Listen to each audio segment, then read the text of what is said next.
नमस्कार र हाम्रो यो विशेष विश्लेषणमा स्वागत छ। नमस्ते। आज हामी एउटा यस्तो अनुभवबारे कुरा गर्दैछौँ जुन धेरैलाई हुन्छ होला। एकदमै आम अनुभव।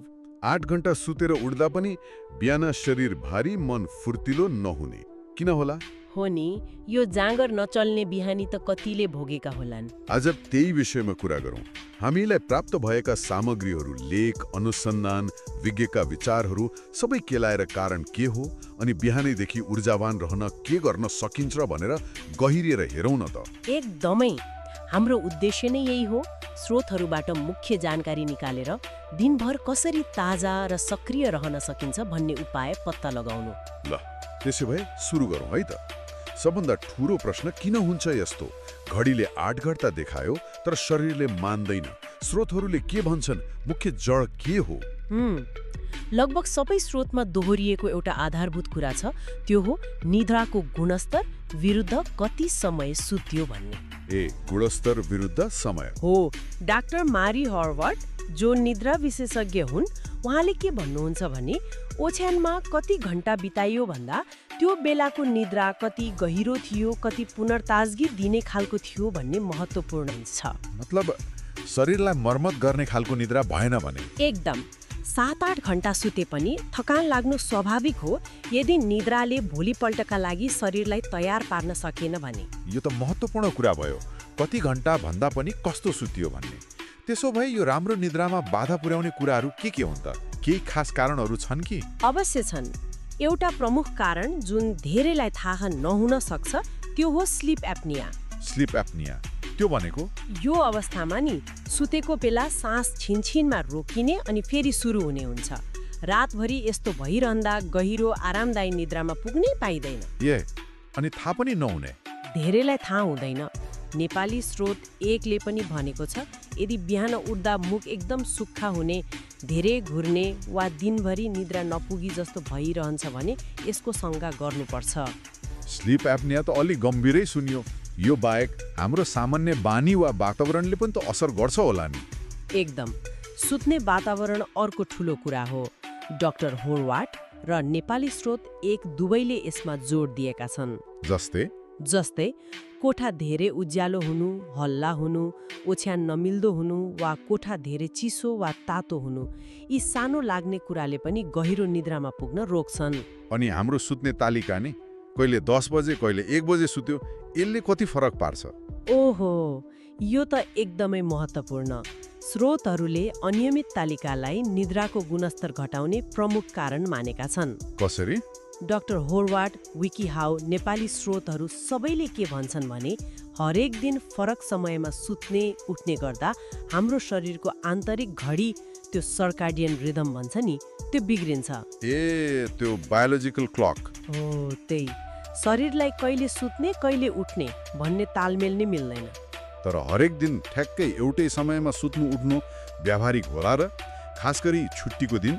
ठ्याक्कै मिनेट मिलाउन गाह्रो होला, तर सकेसम्म एउटा निश्चित समयको वरिपरि, मतलब 1 घण्टा यताउता होला, त्यतिमा सुत्ने उठ्ने गर्नु महत्त्वपूर्ण छ।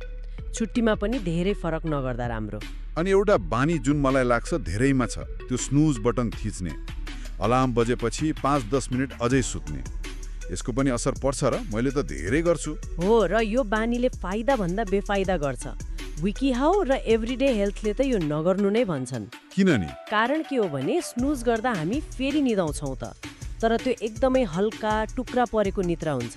त्यसले स्लिप इनर्सिया, मतलब उठेपछिको त्यो झुम्म परेको अवस्थालाई झन लम्ब्याउँछ। बरु पहिलो अलार्ममै जुरुक्क उठ्दा ठिक हो। सुरुमा गाह्रो भए पनि चाँडै फुर्ती आउँछ। अनि सुत्नु अघि मोबाइल, ल्यापटप चलाउने बानी, यो त आजकलको यो त गुणस्तरीय निद्राको ठुलो शत्रु नै हो। धेरै स्रोतहरू, डाक्टर होर्वाट, एभ्रिडे हेल्थ, नेपाली स्रोतहरू सबै यसमा सहमत छन्। त्यो निलो बत्तीले गर्दा हो? एकदम। स्क्रिनबाट निस्किने निलो प्रकाशले हाम्रो मस्तिष्कलाई दिउँसै छ भन्ने भ्रम पार्छ, अनि निद्रा लगाउने हर्मोन मेलाटोनिन त्यसको उत्पादन घट्छ, अनि निदाउन गाह्रो हुने, निद्रा पातलो हुने हुन्छ। कति समय अगाडि बन्द गर्नुपर्छ त? कम्तीमा 1 घण्टा अगाडिदेखि त स्क्रिन हेर्न बन्द गर्नु नै राम्रो हो। ल, यी त भए निद्रा र सुत्ने बानीका कुरा। केही शारीरिक कारणहरू पनि छन् त जसले बिहान थकित बनाउँछन्? छन् नि। एउटा अचम्म लाग्दो तर महत्त्वपूर्ण कुरा छ जुन धेरै स्रोतले औल्याएका छन्, त्यो हो पानीको कमी, डिहाइड्रेसन। पानीको कमी? बिहान उठ्दा हो, हामी राति घन्टौँ पानी नपी सुत्छौँ नि त। बिहान उठ्दा शरीर लगभग डिहाइड्रेटेड अवस्थामा हुन सक्छ अनि यसले सोझै थकान महसुस गराउँछ। साँच्चै यो त मैले सोचेकै थिएन। कति सजिलो समाधान रहेछ पानी पिउने। हो त नि, यो लुकेको तर सजिलै समाधान हुने कारण हो। अनि खानेकुरा नि राति ढिलो खाँदा वा केही खास कुरा खाँदा फरक पर्छ? निश्चित रूपमा। डाक्टर होरवाट र नेपाली स्रोत 1 र 3 ले के भनेका छन् भने सुत्नुभन्दा ठिक अगाडि पेट टन्नो हुने गरी खानु वा धेरै चिल्लो, मसलादार, अति गुलियो खानु यसले पाचनलाई भारी बनाउँछ र निद्रामा बाधा पुर्याउँछ। अनि चिया कफी त झन् नहुने नै भयो राति। त्यो त कुरै छोडौँ, क्याफिनले त निद्रा नै बिगार्छ। शरीरमा कुनै तत्त्वको कमीले पनि यस्तो हुन सक्छ, जस्तै भिटामिनहरू। हो, त्यो पनि सम्भव छ। नेपाली स्रोत 3 ले आइरन वा भिटामिन डी जस्ता पोषक तत्त्वको कमीले पनि लगातार थकान हुन सक्ने बताएको छ। खानपान मिलेको छैन वा शरीरले राम्रोसँग सोच्न सकेको छैन भने यस्तो हुन्छ। कतिपय अवस्थामा यो लगातारको थकान कुनै स्वास्थ्य समस्याको सङ्केत पनि त हुन सक्छ नि, होइन? एकदम, यो महत्त्वपूर्ण पक्ष हो। यदि जीवनशैली सुधार्दा पनि थकान हट्दैन भने डाक्टर होरवाट र नेपाली स्रोत 1 ले केही स्वास्थ्य अवस्थाहरूलाई कारण मानेका छन्। जस्तै कस्ता अवस्थाहरू? जस्तै थाइरोइडको समस्या, खास गरी हाइपोथाइरोइडिजम, अनि डिप्रेसन, चिन्ता जस्ता मानसिक स्वास्थ्य समस्या, बाइपोलर डिसअर्डर, क्रोनिक फिटिग सिन्ड्रोम यस्ता समस्याले पनि दिनभरि नै थकान महसुस गराउन सक्छन्। भनेपछि यस्तो शङ्का लागेमा डाक्टरलाई देखाउनै पर्यो? अनिवार्य, चिकित्सकको सल्लाह लिनै पर्छ। तनाव र चिन्ताको कुरा पनि आयो। आजकल यो त झन् सामान्य जस्तै छ। यसले कसरी असर गर्छ नि? यसलाई पनि डाक्टर होरवाट र नेपाली स्रोतहरूले महत्त्वपूर्ण मानेका छन्। जब दिमागमा लगातार तनाव हुन्छ, हाम्रो शरीर आराम गर्न पाउँदैन, फाइट अर फ्लाइट मोडमा रहिरहन्छ। त्यो स्ट्रेस हर्मोनहरूले गर्दा हो। कोर्टिसोल जस्ता हर्मोन बढी हुन्छन् जसले निद्राको संरचना बिगार्छन् अनि बिहान थकित बनाउँछन्। डाक्टर होरवाटको अनुसार डिप्रेसनले गर्दा बिहान चाँडै निद्रा खुल्ने र फेरि निदाउन नसक्ने पनि हुन सक्छ। शारीरिक व्यायामको कमीले नि यसको पनि भूमिका हुन्छ? हो, हुन्छ। नेपाली स्रोत 1 अनुसार नियमित व्यायामको कमीले पनि शरीरलाई राम्रो निद्रा चक्रमा जान गाह्रो बनाउँछ। ओहो, कारण त कति धेरै रहेछन्। निद्राको गुणस्तर, बानी, वातावरण, खानपान, शारीरिक अवस्था, मानसिक स्वास्थ्य सबै जोडिएको। ल, अब समाधानतिर लागौँ। बिहान उठ्दा नै फुर्तिलो हुन के गर्न सकिन्छ? स्रोतहरूले के उपाय सुझाएका छन्? खुसीको कुरा के छ भने धेरै जसो समाधान हाम्रै हातमा छन्। बिहान उठ्ने बित्तिकै गर्न सकिने सरल तर प्रभावकारी उपायहरू छन्। ल भन्नुस् त के हुन्? सबैभन्दा पहिलो र महत्त्वपूर्ण, उठ्ने बित्तिकै 1-2 ग्लास पानी पिउनु। मनतातो भए अझै राम्रो। यसले रातभरिको डिहाइड्रेसन हटाउँछ, मेटाबोलिजम सुरु गर्छ र शरीरलाई बिउजन सङ्केत दिन्छ। यो त म भोलिदेखि नै सुरु गर्छु। अनि त्यो स्नुज बटनको बानी तोड्ने कुरा? हो, त्यो पनि तुरुन्तै गर्न सकिने काम हो। पहिलो अलार्ममै उठ्ने। अलि गाह्रो होला सुरुमा, तर अनुशासन बसाल्नु पर्यो। अलार्मलाई अलि पर राख्ने ताकि उठ्नै परोस्। उठेपछि अँध्यारो कोठामा बसिरहनु भएन, होइन? उज्यालोमा आउनु पर्यो। एकदम सही।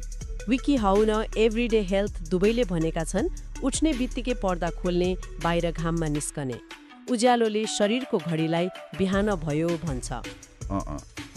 घाम छैन भने नि? घाम नलाग्ने ठाउँ वा जाडोमा डन सिमुलेटर वा सन ल्याम्प जस्ता कृत्रिम उज्यालो पनि प्रयोग गर्न सकिन्छ। अनि चिसो पानीले मुख धुने वा नुहाउने भन्ने पनि थियो। यसले साँच्चै काम गर्छ र? गर्छ। विकी हाउ र एभ्रिडे हेल्थका अनुसार चिसो पानीले छालामा पर्दा रक्त सञ्चार तेज हुन्छ, तुरुन्तै स्फूर्ति आउँछ। एउटा अध्ययनले त यसको असर क्याफिन जस्तै हुन्छ पनि भनेको छ। हो र? नुहाउन गाह्रो भए मुख धुँदा मात्रै पनि हुन्छ? हुन्छ। अनुहारमा चिसो पानी छ्याप्दा पनि धेरै फरक पर्छ।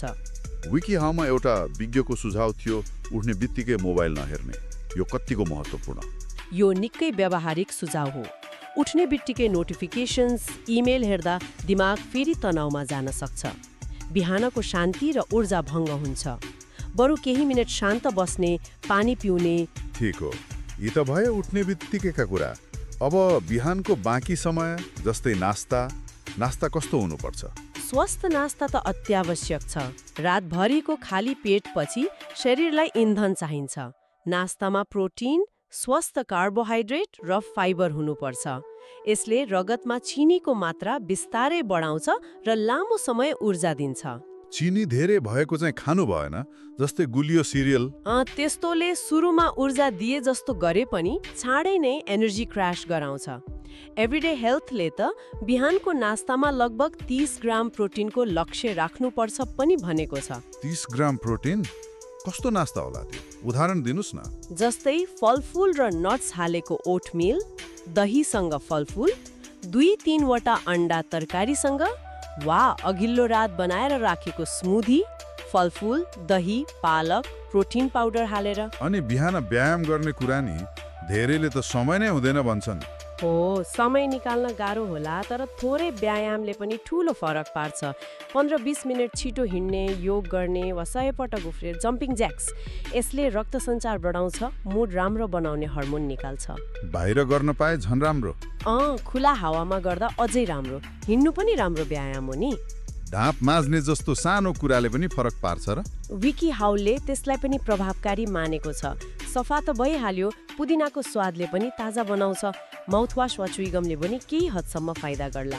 दिमागलाई सक्रिय पार्ने अरू केही उपाय छन् नि, जस्तै मनपर्ने सङ्गीत सुन्ने, अडियो बुक वा पडकास्ट सुन्ने, पजल खेल्ने, दिमागलाई व्यस्त राख्ने। एभ्रिडे हेल्थले त पुदिनाको तेल सुँग्ने कुरा पनि गरेको रहेछ। हो, केही अध्ययनले पुदिनाको सुगन्धले स्फूर्ति बढाउने देखाएका छन्। 2-4 थोपा रुमालमा राखेर सुँग्न सकिन्छ।